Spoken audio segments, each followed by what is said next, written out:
Good afternoon, everyone. Does it seem dark in here? Yes. Yeah, it seems dark to me. Hopefully just you guys, not me. What's that? It's just our Just mood. you. It's just your mood. Okay. Well, with that auspicious opening, let me. Is it good for, is it okay for the cameras? We need the Can they see it? I think we need the supplemental to pass ASAP. Oh, is that- Yeah, Cut right. back on the electricity? Yeah, I don't know, but it is dark in here. I can see you. I can see you, Matt, Well, and more to the point, I can hear you. So. No, I'm more concerned about the cameras being able to see you. Can they? There's enough light on him. I think we'll be. Is there? Okay. All right. All right. You have nothing? I have what I'm ready to take your questions. Okay. All right, let's start with Gaza and Middle East. Last week, several U.S. officials, including the Secretary and the Vice President, others, talked about the importance of Israel not repeating what it did in the north in the south. And I'm wondering now that the operations in the south have begun, if you think that they are doing or following your advice. Let me say a few things about it. One, I think it's too early to make a definitive assessment. The Secretary was very clear about how we want to judge this based on results, not based on intent. I will say that in the first few days of this renewed military campaign against the South, we have seen some things that don't look like the operation as it was conducted in the North. For example, in the North, at the commencement of operations, you saw them ask or order more than 1 million people to move. We've seen a much more targeted request for evacuations here, where the Israeli Defense Forces have identified specific neighborhoods where they plan to conduct military operations and urged in advance of those operations the people in those neighborhoods to move, rather than telling an entire city or an entire region to vacate their homes. So that is an improvement on what's happened before. They have instructed them to move to areas that we know are deconfliction zones. It's one of the things we discussed with them last week. So UN-supported facilities where people can be out of harm's way. So that is an improvement, but what the Secretary made clear in our meetings with the Prime Minister and other officials of the Israeli government on Thursday is that we do not want to see a military campaign in the south that looks like the north. And what we mean by that, we do not want to see the same level of civilian casualties. We do not want to see the same level of mass displacement. They briefed us on plans that were very detailed, that they said were intended to avoid mass displacement and civilian casualties, but as the Secretary made clear, it's not just intent that matters, it's results, and we are watching very closely and will continue to watch very closely before we draw any definitive assessments. Okay, but there are already reports that the operation in the south has taken a large civilian toll. Do you not? So you don't have a. You still think it's too early to say? I think it's too early to draw a definitive assessment. I will say that, unfortunately, we do expect to see civilian casualties as a result of this campaign. That is sadly true in all wars. It is especially going to be true in a war in a crowded urban environment where the opponent, Hamas, is using civilians as human shields and hiding themselves, hiding their fighters, hiding their infrastructure behind civilians. So what we have made clear to Israel is that we expect them to comply with international humanitarian law and do everything they can to minimize civilian harm, so we don't see a repeat in the south of what we saw in the north. And with respect to that, we're at the very early stage of the operation, and I think it's too soon to draw a definitive conclusion. Yeah. The Israeli government is conducting this investigation to look at Hamas using rape as a weapon of war against Israeli women and girls on the 7th. They say they've now collected more than 1,500 eyewitness accounts of sexual assault, sexual violence, including rape against women and girls that day. Is that something that the Biden administration condemns, and also have the Israelis shared any of that evidence with U.S. officials? I'm not going to speak to what they have and have not shared with us. We have been briefed extensively on a number of their findings. We don't, of course, have our own independent assessments to make right now. We don't have people on the ground conducting such assessments. But we have seen Hamas commit atrocities, both on October 7th and since October 7th. And we obviously condemn those atrocities and support Israel's actions to hold Hamas accountable for them. On Friday, the UN Secretary General said, I'm paraphrasing, but seemed to say that all this evidence should be investigated. As far as I'm aware, the UN has not confirmed that they will take up a separate independent investigation. Is that something? I'm not aware whether they are, but certainly we support an investigation. The Israeli government is conducting one, and they have our full backing in doing that. Last question for you is, there's these reports now about, this is about the Hanukkah celebration period we're about to go into, Jewish organizations canceling celebrations, menorah lightings, something like that happened in London over the weekend. It also happened in Williamsburg, Virginia. I'm wondering if the State Department has a message for American Jews ahead of the holidays about how to approach public celebration. Yeah. I would say one of the very unfortunate, tragic things we have seen since October 7th is a rise in anti-Semitism, both here in the United States and around the world. And we condemn anti-Semitism in the strongest possible terms. We oppose anti-Semitism wherever we see it. And of course, we tell American citizens always to make decisions based on their best safety and security assessments. And this is not a specific this is not a specific recommendation here to specific to any one city. As you know, the State Department does provide travel advice for events around the world, and when we have updates to provide based on circumstances on the ground, we provide that. So, but I would just say in general, it is tragic that we have seen after more Jews were killed on one day than any time since the Holocaust, that one of the responses has been actually an increase in anti-Semitism. That is extremely tragic, and I think it's incumbent upon everyone in positions of authority to speak out against it.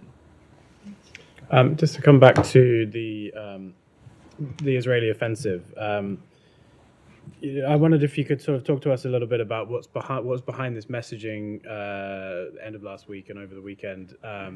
Is there an assessment?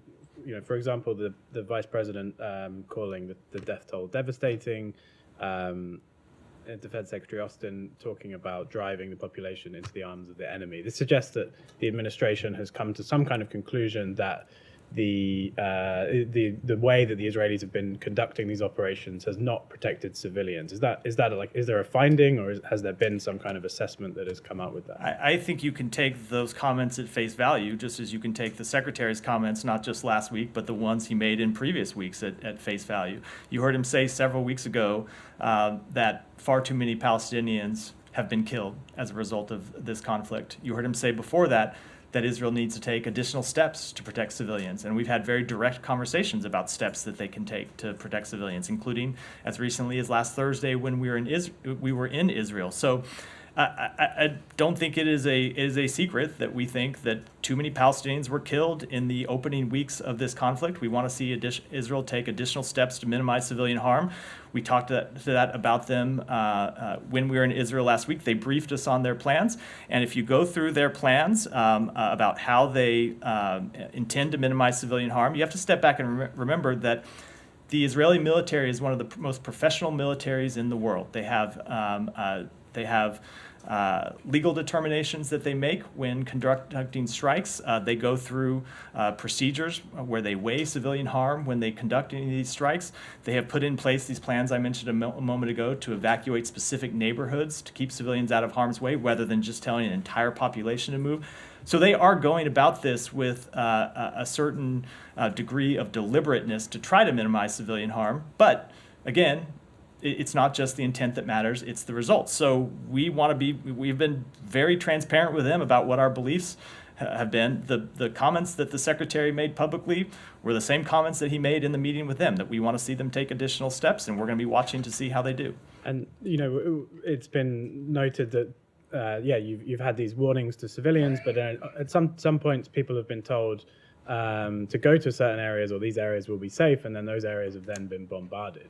Is that something that you've witnessed and are able to? So it is exactly. So let me talk about it this way. So I think that was one of the criticisms of the first few weeks of this campaign, that people were told to move to the south without giving a specific place to go, and then there were attacks on Khan Yunis after people had moved to Khan Yunis. One of the differences that the Israeli government has proposed going forward is there are UN designated facilities in Khan Yunis, in Rafah City, in central Gaza, and in the south, where the Israeli Defense Forces have directed people to go. And those places are on lists of deconfliction zones that should not be the target of military campaigns. So that is an improvement that we have seen, at least in intent, at least in their plans, and we're going to see how it's actually executed. And kind of the nature of the offensive itself. I guess I understood that in the initial northern phase there was this massive aerial bombardment, and then the ground operation. I guess we're going through that again.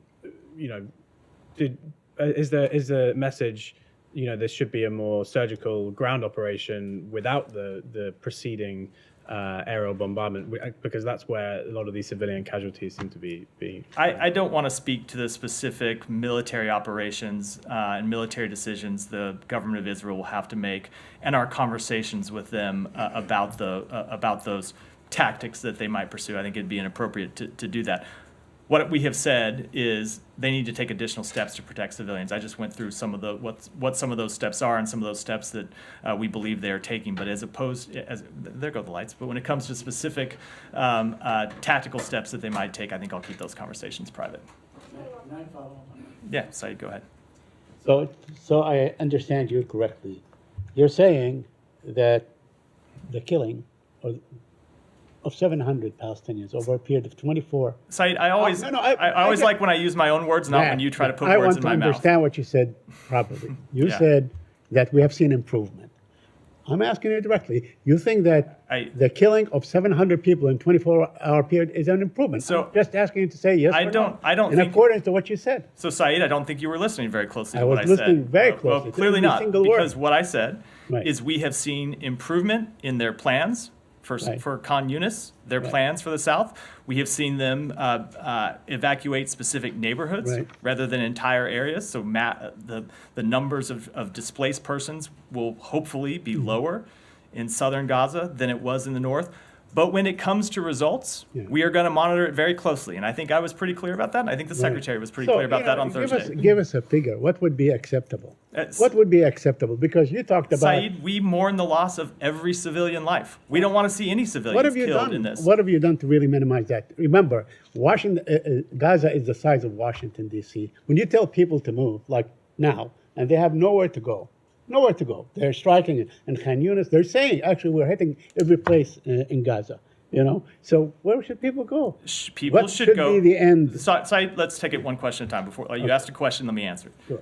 People should go to the UN designated sites that are on Israeli lists as deconfliction zones that should not be the target of military campaigns. There are already people who are sheltering in those. As the campaign moves to the south and Israel evacuates specific neighborhoods or orders specific neighborhoods to be evacuated, that is where people should go. Okay, but we know that they bombed UN facilities and so on. Let me ask you a couple of other questions. You said that Hamas committed atrocities, right? Okay. Do you call the killing of 20,000 Palestinians an atrocity? So, Does that befit the term atrocity? Saeed, I was speaking to the intentional Right. murdering of civilians that we saw Hamas commit. I don't think, and correct me if I'm wrong, I don't think there is anyone questioning that Hamas intentionally killed civilians. Right. That And is you by don't think- that is by definition an atrocity. And you don't think that Israel intentionally kills We civilians? think far When too you many bomb people. not- when you bomb neighborhoods. I have not seen evidence that they are intentionally There's killing no- civilians. We believe that far too many civilians have been killed. But again, this goes back to the underlying problem of this entire situation, which is that Hamas has embedded itself inside civilians, inside civilian homes, inside mosques, in schools, in churches. It is Hamas that is putting these civilians in harm's way. For all the questions, and I understand why people I stand here and people ask me questions about what Israel should do. I'm happy to take those questions. Right. I'm surprised I don't hear more people saying, why doesn't Hamas lay down its arms? Why doesn't Hamas move out of schools? So you're Why asking- doesn't Hamas take additional steps to So protect you- civilians? Because okay. we think they should, as we think Israel should. Okay, so you are asking Hamas to surrender. Is that what you're asking them to do? We would Right welcome Hamas laying down its Hamas- arms and surrendering at any point. Hamas is not an army. They don't have air force. They don't have a navy. They don't have artillery. They have none of these things. They don't really have any kind of regular kind of structure They- that they can conduct their surrender. You know, that Saeed, they may not have a Navy. Well, No. Let me finish. They may not have an Air Force. They have sufficient firepower to have killed 1,200 people on October 7th. So don't tell me that Hamas can't lay down their arms and take additional steps to protect civilians, let alone moving out of all the areas that are putting Palestinian civilians in harm's way. They absolutely can. They could do it today if they cared at all about civilian life. My last question to you, the UN, a former official in the UN, Mr. Mukaiber, said that the most clear-cut case of genocide, the Israeli bombardment and the killing of 20,000 people thus far, is the most clear-cut case of genocide. Do you agree with him? So the State Department has a rigorous process for evaluating what constitutes genocide, ethnic cleansing, or a crime against humanity. Those are terms we only use with very explicit care. You've seen us be very You've seen us be very deliberate about that in the past. We are monitoring the evolving situations and are examining facts as they develop. It's an extremely challenging space to get all the information that might be available, but we support Israel's right to continue to take action to ensure that Hamas can never conduct terrorist attacks like it did on October 7th again.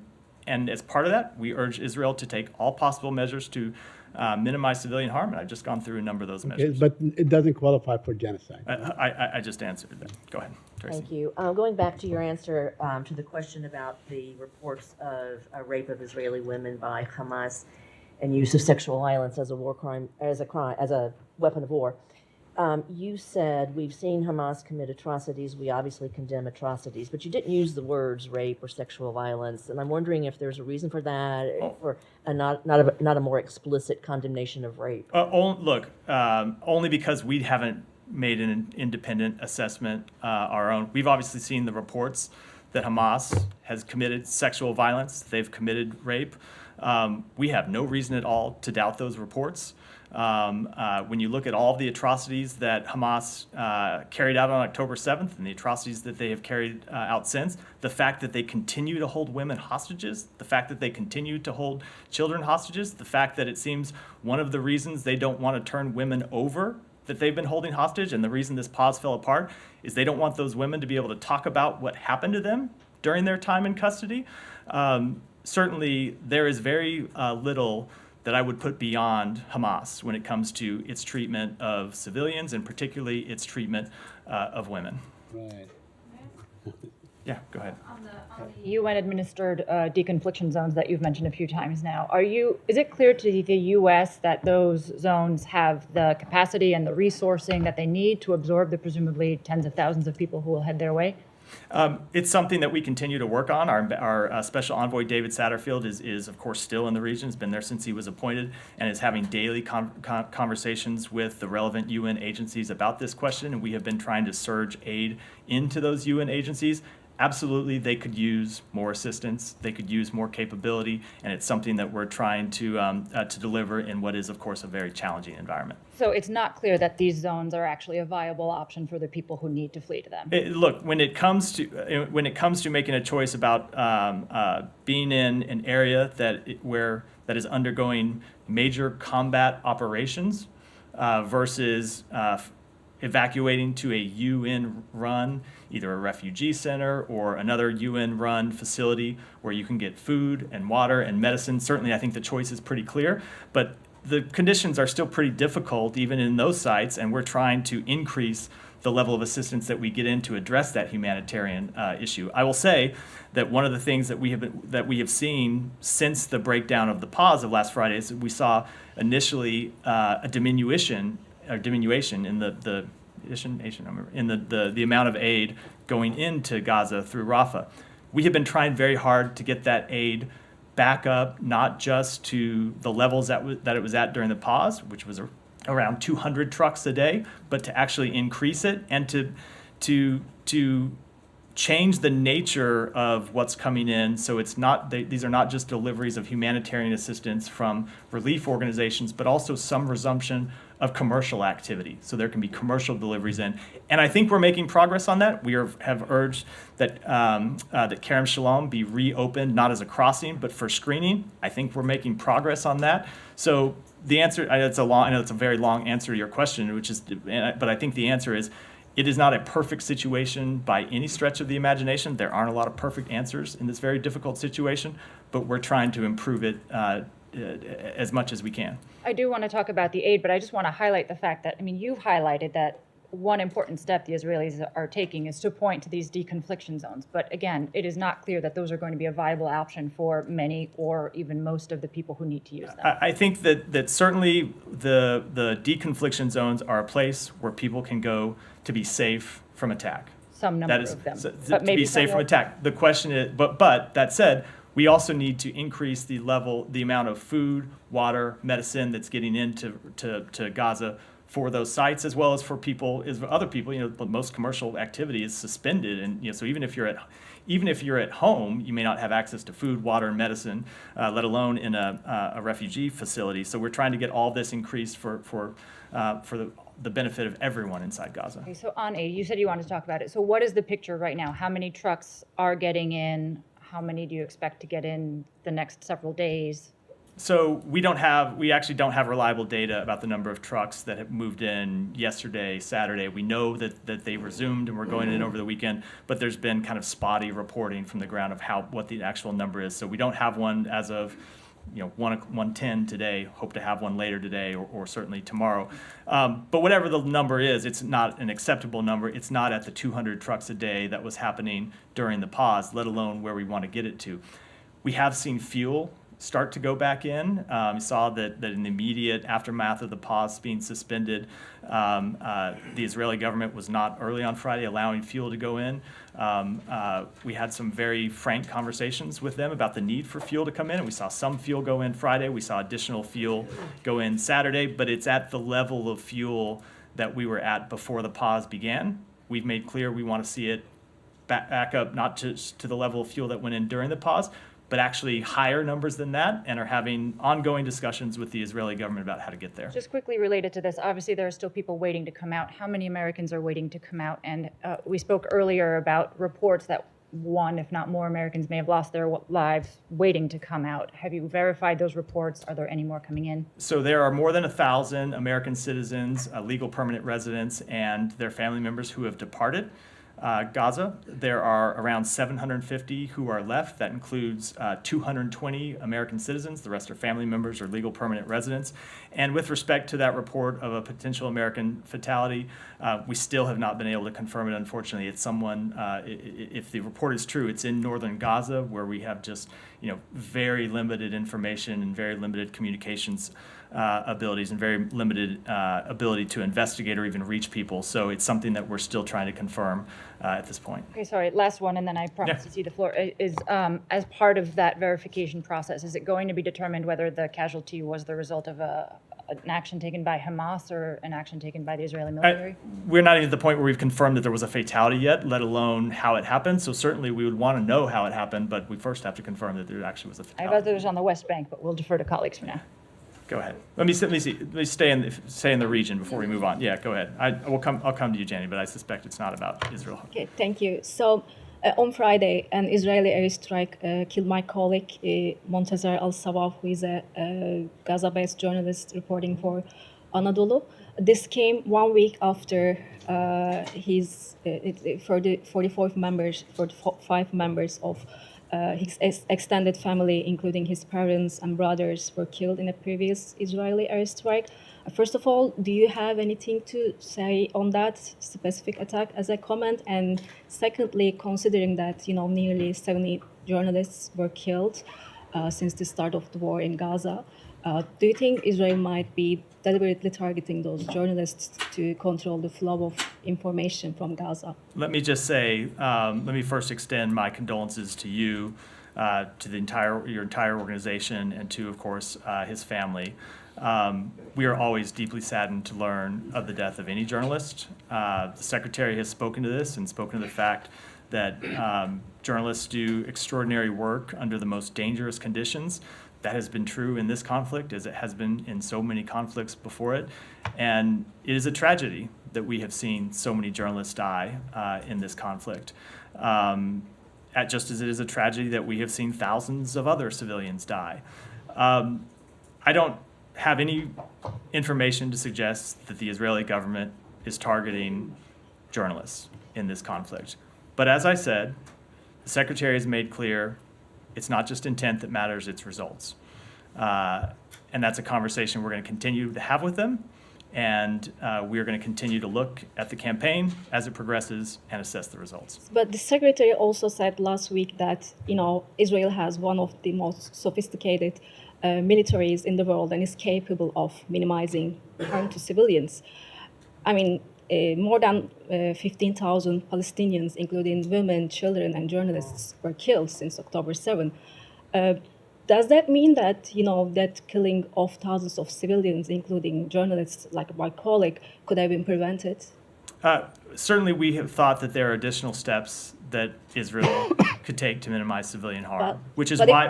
Obviously, they are not taking those steps. Well, I say which is why we've had these conversations and why we've encouraged them to take additional steps, which they have said they are going to do for the campaign in the South. But I expect that this will continue to be an ongoing conversation. And as I said, we're going to monitor how this campaign proceeds as it does. Yeah, thank you, man. Saeed, let me just go. I will come back to you, but go ahead. Okay. Go ahead. Does the United States support the Israeli proposal for establishing a buffer zone between Gaza and Israel?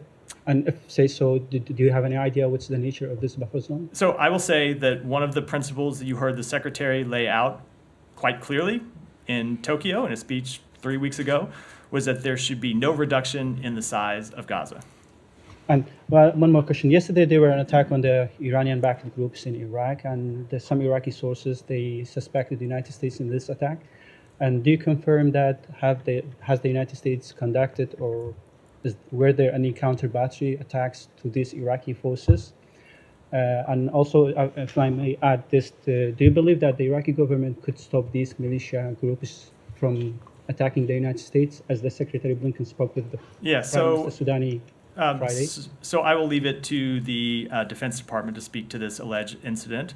But one of the things that we have made clear to the Iraqi government, and Secretary Blinken made this clear to Prime Minister Sudani when they spoke on Friday, is that we believe the Iraqi government has the responsibility to prevent and respond to these attacks against American personnel who are in Iraq, again, at the invitation of the Iraqi government, to carry out de-ISIS activities. The Iraqi government has said that they would take action to prevent such strikes, and we expect them to do so. Have you seen any actions from the Iraqi government? Because they are saying that since the beginning of this. I don't want to get into. I don't want to comment on that, and I don't want to certainly comment into our private conversations. But we have made very clear to them. But have you seen any results? We have made very clear to them that we expect them to take action. Have you seen any results on the ground? I'm just not going to speak to that. Okay, one last question. Do you have anything to share with that about the Iranian cyber attacks on the U.S. institution? What's the level of the damage of this cyber attack? I don't. I know that my colleagues in other agencies have put out a statement on that, and I'll refer to that. Elizabeth, go ahead. Is an FTO redesignation of Houthis more likely after yesterday's attacks in the Red Sea? It is something that we continue to consider. We have not made a determination yet. You may recall that we lifted that designation when we found that the designation was a barrier to the delivery of humanitarian aid that would help civilians. So it's the subject of ongoing conversations inside the administration, but I wouldn't want to put my hand on the scale one way or the other. And then just to follow up on that, is the administration concerned that this escalation from the Houthis could undermine the work you've done on the political process in Yemen? So we continue to support a peaceful resolution to the Yemen conflict. It's been a priority for this administration since day one. Our special envoy for Yemen is traveling to the Gulf this week to continue intensive U.S. diplomacy and regional coordination, both to safeguard maritime security in the Red Sea and the Gulf of Aden in in the midst of these provocative and dangerous attacks by the Houthis on international shipping. Those have threatened almost 2 years of progress to end the war in Yemen, and we will keep trying to end that war, reach a durable solution, and work with our allies and partners to respond to these Houthi attacks, which threaten global shipping, threaten the global economy, threaten countries far outside Israel, far outside the region. I think this is a matter of global concern, which is why we're talking about it with allies and partners around the world. Matt, can I go back to something you said in response to one of the questions about sexual violence? I'm just interested because the phrasing that you used was curious to me, at least. You said you have no reason to doubt any reports that rape was used as sexual violence was used by Hamas. You said the fact that they, meaning Hamas, continue to hold women hostages. Okay, that is a fact. The fact that they continue to hold children hostages, that is also a fact. But then you said the fact that it seems one of the reasons they don't want to turn women over that they've been holding hostage, and the reason that the pause fell apart is that they don't want those women to be able to talk about what happened to them during their time in captivity. The fact that it seems, Maybe. why is this just conjecture on your part, or do you know, do you have very good reason to believe, evidence to believe that Hamas is deliberately continuing to hold on to female hostages because they're concerned that they will speak about atrocities that they were subjected to? So I will accept the edit, not fact, seems is a better way to say it, but let me answer the question. The humanitarian pause, which resulted in a release of hostages, was negotiated with some very clear terms, and that was that children and women would be the first priority to be released. Near the end of that pause, last Wednesday, Thursday, when we were getting towards the end, Hamas was still holding on to women that should have been the next to be released. They refused to release them. Right. They broke the deal. Came up with excuses why. Ultimately, I don't think any of those excuses were credible, and I shouldn't get into any of them here.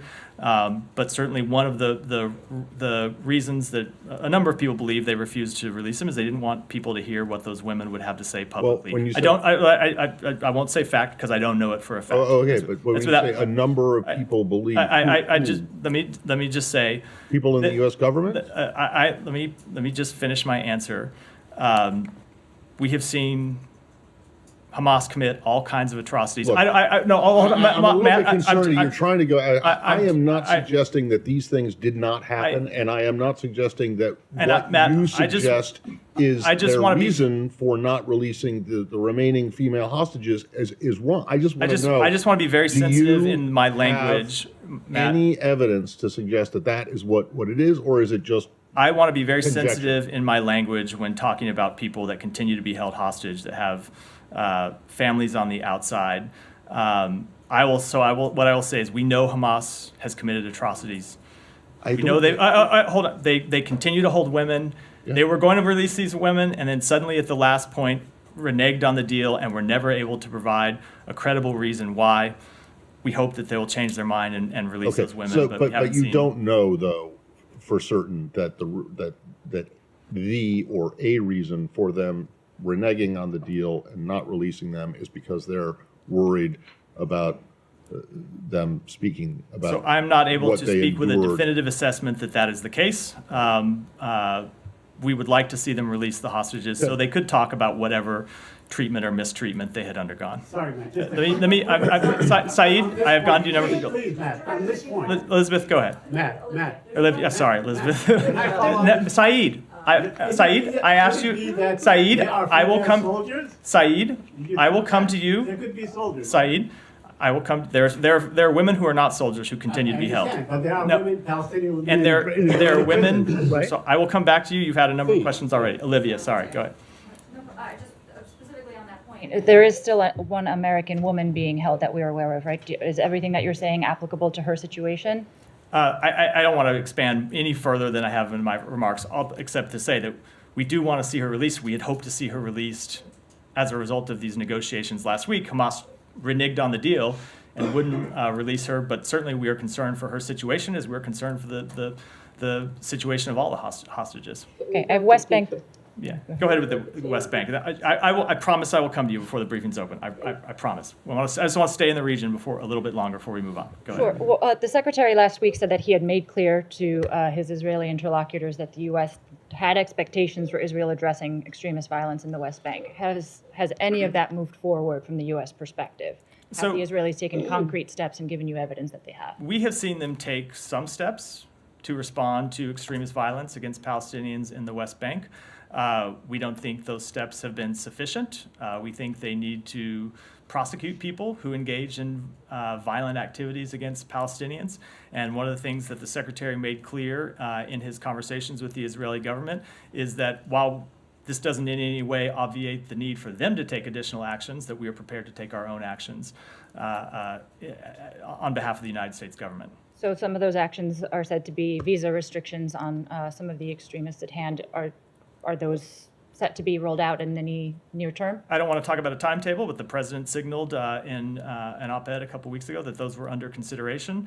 And as I said, we have made very clear to the Israeli government that we will be taking additional steps to hold people responsible for violent extremism against Palestinians, to hold those people accountable. And what options do you have in the case of American extremists who are perpetrating violence in the West Bank? Can you issue? So certainly you can't issue a visa restriction against an American citizen, a blue passport holder. But I would say that for actions that take place inside Israel, the Israeli government should hold people accountable no matter what their nationality is.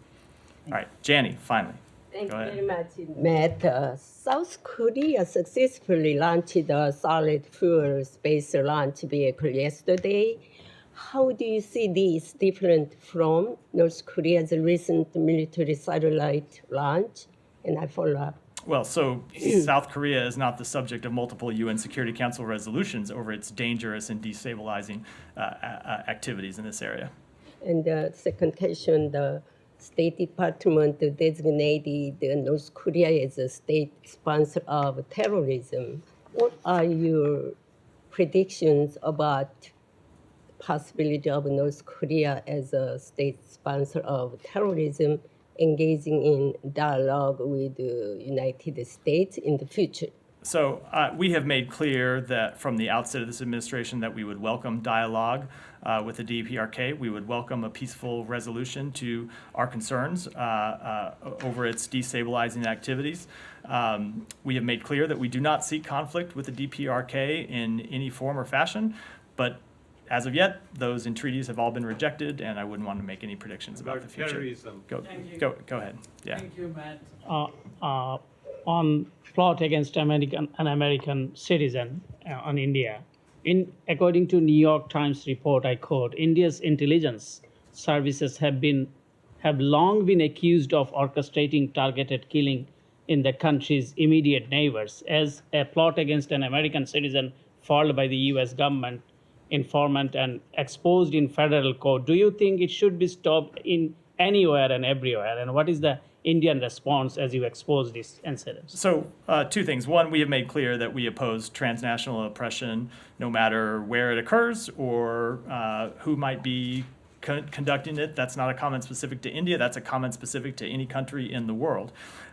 Second, with respect to this specific case, there's an ongoing law enforcement matter at issue here, and we don't talk about those from this podium. I would defer to DOJ to do that. But I would say that when this alleged incident was brought to our attention, we made very clear at the most senior levels of our government, the most senior levels of the Indian government, how seriously we would treat something like this. They have opened an investigation into the matter, and we look forward to seeing the results of that investigation. Two more on Bangladesh. In light of the current situation in Bangladesh, where the government conducting election in an unprecedented manner by detaining 20+ thousands opposition party leaders and activists, custodial death keeps rising as 3 opposition activists died in 6 days, arresting family members in absence of the targeted individual, allowing newly minted King's Party to participate to secure their win. all major political party, including the main opposition BNP, boycotting the election. How does the U.S. government assesses the likelihood of free and fair election atmosphere in Bangladesh? Again, I'm gonna move on after this one because I've got limited time. I know there's a lot of people that still have questions. I'm not going to speculate on the outcome of the elections. I will say what we have said a number of times before, which is we will continue to engage with the government, opposition, civil society, and other stakeholders to urge them to work together for the benefit of the Bangladeshi people to ensure free and fair elections that are conducted in a peaceful manner. Sean, guys, one at a time. Sean, go ahead. Can I ask you a few things? I'll try to be quick. Yeah. Cuba, Ambassador Rocha, do you have anything to say about him? The only thing I say, again, an ongoing law enforcement matter here, where you've seen an indictment unsealed today. We commend the work of law enforcement in this matter, the Department of Justice, the FBI, the Diplomatic Security Service here at the State Department, and the actions they have taken so far in this case. And we will, in the coming days, weeks, months, work with our partners in the intelligence community to assess any long-term national security implications for this matter. In terms of decision making, I know it was quite some time since he was in senior positions, but is there any concern about the decisions that were made in the past about the ones that are carried out in light of his? Again, it was, as you point, some time ago. I think it's been over 20 years since he left the State Department.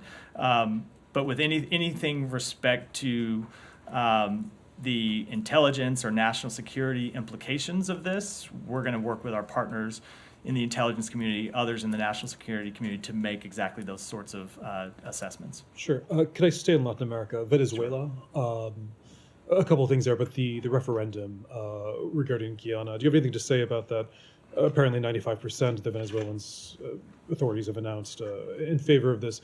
Do you have any message in terms of how Venezuela should go about after this? Do you recognize some legitimacy to the vote? How do you feel about it? I will say that we support a peaceful resolution of the border dispute between Venezuela and Guyana.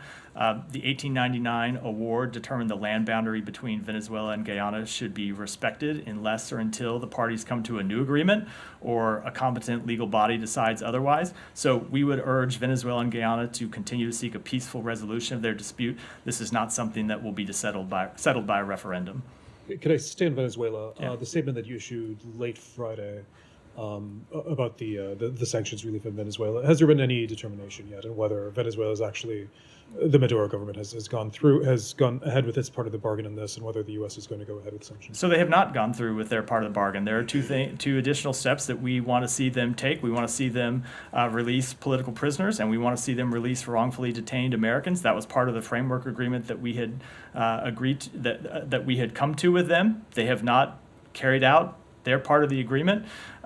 We urge them to do so, but at the same time, we are considering the matter and will suspend some of the sanctions relief that we put in place earlier this year if we determine that adequate progress to the commitments they made to us have not been made. So still if it hasn't been a decision. Correct. I'll be brief. Could I take you to another part of the world as well? To Niger. The authorities in Niger quit over the weekend the anti-jihadist force, the G5, and a Russian delegation has come in today. Is there any greater worries about the trajectory of Niger and how things are going now? I don't think any additional worries. Obviously, this is a country that had a coup d'etat earlier this year, and what we are trying to do is directly engage with the Nigerian government as well as our partners in the region, other countries in the region, to try to urge them to get on a path back to democracy. We want to see them take quick, credible steps towards a civilian-led government. We're not seeing those at this time, but that will be the policy outcome that we continue to try to achieve. Just finally, Ambassador Fitzgibbon is according to reports in the region, about to present her credentials formally.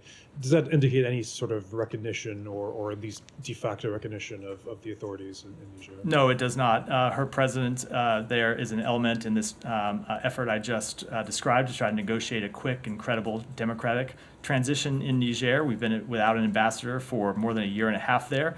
As we said, the democratically elected government was deposed in a coup, and our goal now and the goal of the new ambassador will be to try to move Niger back in a transition to democracy. And just very finally, Henry Kissinger. You said that last time. I'm trying to hit everything. Henry Kissinger.